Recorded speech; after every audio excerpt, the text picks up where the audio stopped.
my first contract as Eric Young of Team Canada, and my second contract. So the first one was for 4 days.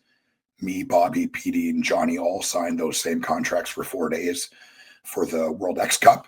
And then Team Canada, I mean, the talent in that group and the chemistry of that group, led by Scott D'Amore, was, I mean, kind of undeniable, I think. And I think TNA people and Jeff and Dutch and Vince kind of all recognized that, this was a group that really worked and really garnered a reaction. And then on top of that, we could all deliver in the ring. So, yeah, it was really I don't know if you could design a better start, signing a contract like that with your, four of your best friends, and starting trying to travel North America and travel the world as a group. It was picture perfect in my view.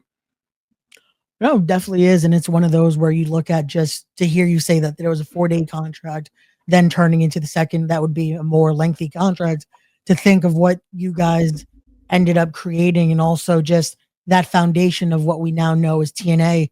Because you look at that group and just look, it's really our Right. cornerstones of what TNA became, especially yourself being one of those TNA originals. It's insane to see just what that did so many years later.